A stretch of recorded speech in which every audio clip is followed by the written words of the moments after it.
Hello viewers, welcome back to my channel. So today we shall have a look on analysis and performance of three-phase induction motors. So these are the basics which we are going to learn in order to understand in-depth information of induction motor drives. So analysis and performance. So we remember this is the equivalent circuit of a induction motor, and this is the approximate equivalent circuit of a induction motor. So let us see what are the difference between this. So we will understand the parameters properly. So this is a per phase equivalent circuit. So we have a supply voltage represented in terms of per phase quantity. So that will be line voltage divided by root 3. This is the stator current, which is Is. The stator resistance per phase, which is called as Rs. The stator reactance per phase, denoted by Xs. And this is the magnetizing reactance per phase. This is the rotor resistance and reactance RR dash and XR dash referred to stator side per phase. So all the procedures of drawing the equivalent circuit and arriving at this circuit is explained in electric motors. So applying the Kirchhoff's voltage law, the rotor current referred to stator side plus the magnetizing current will give us the stator current per phase. Now the rotor resistance and reactance, the stator resistance and reactance compared to the resistance and reactance of rotor side referred to stator side, these are very small. So the voltage drop across this can be considered as negligible. So then we go for this approximate equivalent circuit by shifting this Xm before Rs, because the drop across Rs and Jxs is negligible. So then it is possible for us to shift the reactance like this. So E is the air gap EMF and induced, and the remaining other parameters remain same. S stands for slip, okay, which is the ratio of slip speed to the synchronous speed. So these are the two circuits which are important. So we will be using the second one for the analysis. So this is a recalling of concepts of induction motor before moving into the topic of drives. Okay. So it is included in the syllabus. So I'll have a circuit here for my reference, and based on this let us go for analysis. First equation with respect to induction motor is that for the slip, which is the ratio of slip speed to the synchronous speed, and the slip speed is nothing but difference between synchronous speed and rotor speed. So omega ms stands for synchronous speed in radians per second. Omega m is the rotor speed in radians per second. So if you want it in terms of rpm, then it will be ns minus n divided by ns. Okay, but standard unit for any mechanical rotation is usually radians per second. So this synchronous speed can be obtained, which is actually a constant when the frequency is constant, by the equation 4 pi f by p radians per second, or if you want this in terms of rpm, then it will be 120 f by p. So this consideration is the conversion between omega and n. So I hope you can understand this. If not, try working it out on a sheet of paper how we got this, because we know a equation that omega is equal to 2 pi ns divided by 60.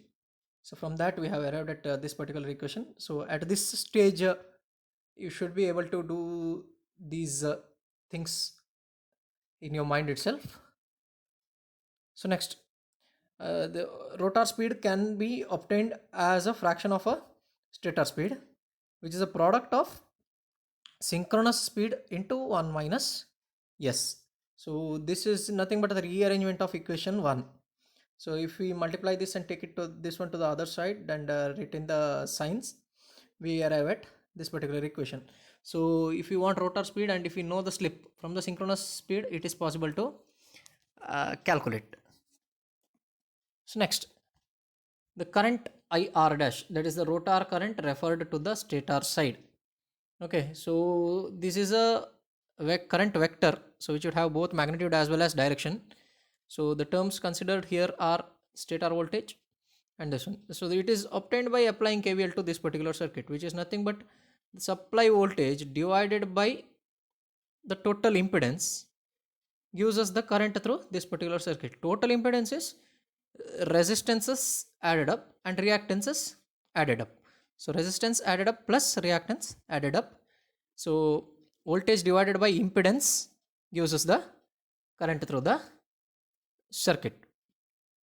So the power developed in the air gap, which is much more useful for production of a torque, it is given by 3 IR dash square RR dash by S.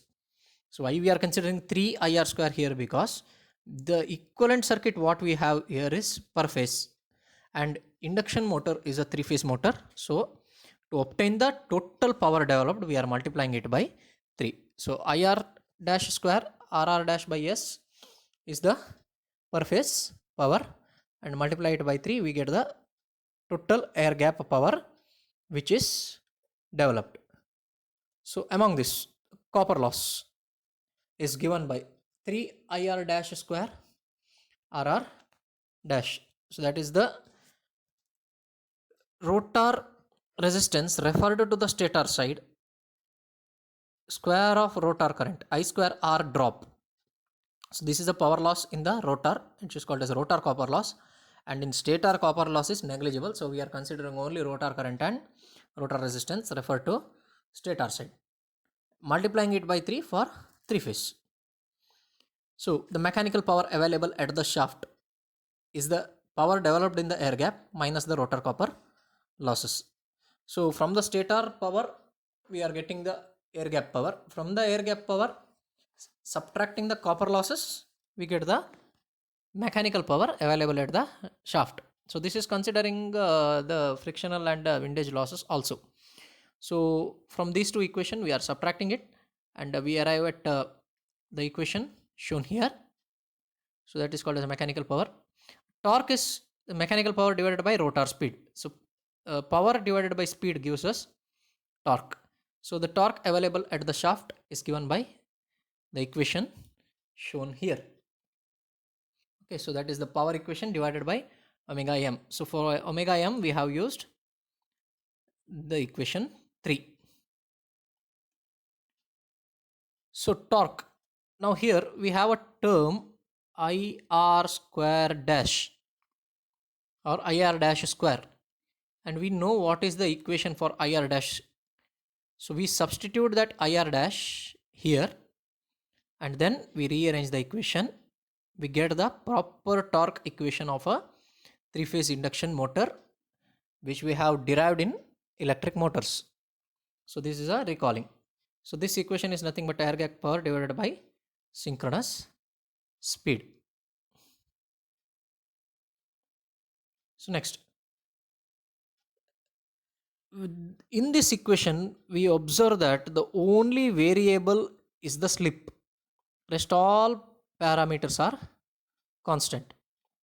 So to find out maximum torque, we have to differentiate this torque equation with respect to slip, because slip is the only variable, and equate it to 0. So dt by ds equating to 0 gives us a condition for maximum torque, and that occurs at a slip called as Sm.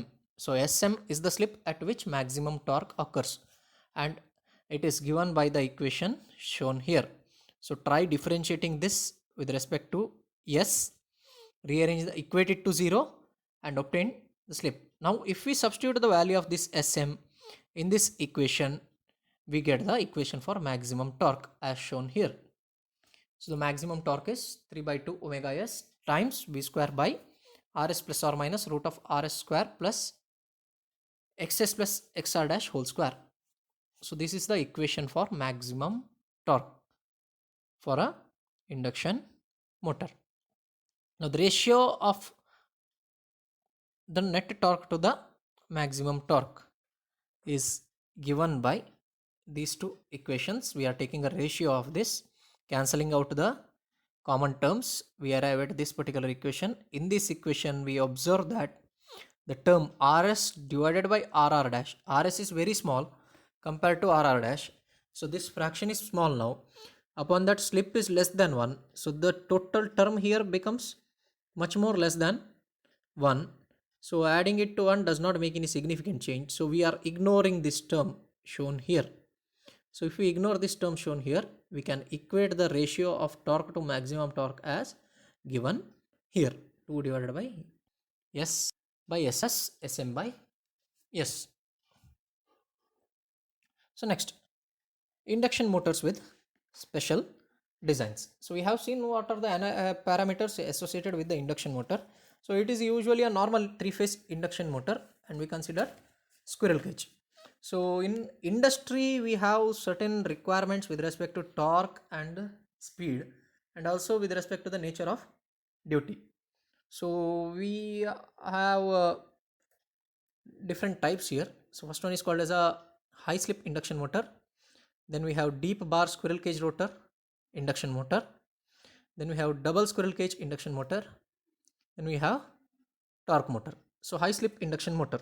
So for intermittent load application, which involves frequent starting and stopping, or running at a lower speed for a larger time duration. So these induction motors are designed with high rotor resistances. So this type of motors will have low starting current and high starting torque. Full load efficiency will be less because of higher rotor copper loss. But these motors will have large slip. So these are suitable for fan drives where speed is controlled by the stator voltage control method or any other method. So let us see what are the torque slip characteristic of this particular motor later. So next we have deep bar squirrel cage induction rotor. So there are no changes in the stator design. Stator design is same as that of a general purpose induction motor, but these rotors have deep and narrow conductor bars.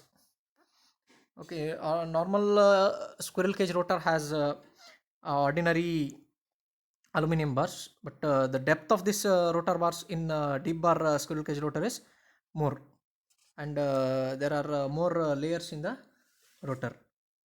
So there will be a variation in flux at different levels. So the performance of this motor is slightly better than or other motors at the cost of consuming more power.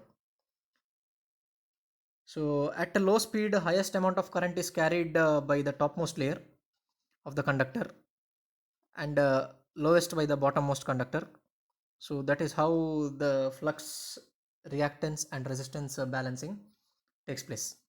So next is double squirrel cage induction rotor. So instead of deep bar, we are splitting the rotor bars into two, and we are having two squirrel cages. So at a low speed and at a high speed, the performance will be different. So at low speed, rotor frequency is high, so the inner cage is has higher impedance, and current flows through the outer cage.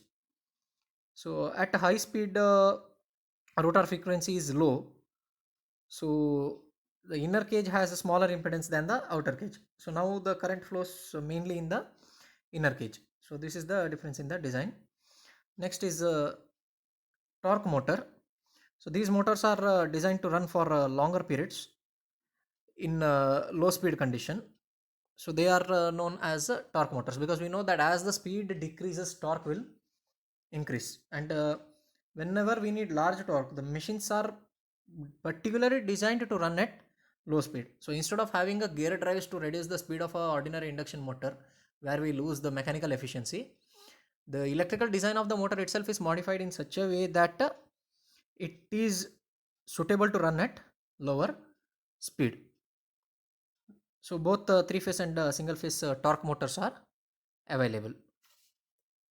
So here is a diagram showing the deep bar rotor and double cage rotor, the construction of it. This we have seen in electric motors long back, and this is the torque versus speed curve of general purpose motor, high slip motor, deep bar rotor, and double cage rotor. Okay, for torque motors it is usually high, so it is not shown in the diagram here. So that's all we have got for the introductory videos about this induction motor drives. So we'll be going to the in-depth topic from our next video onwards. Please don't forget to subscribe to our channel and hit the bell icon so that you can get the timely updates. Also subscribe to our sister channel which is shown as Sahadhyayana, which is suitable for different subjects in electrical engineering. Thank you.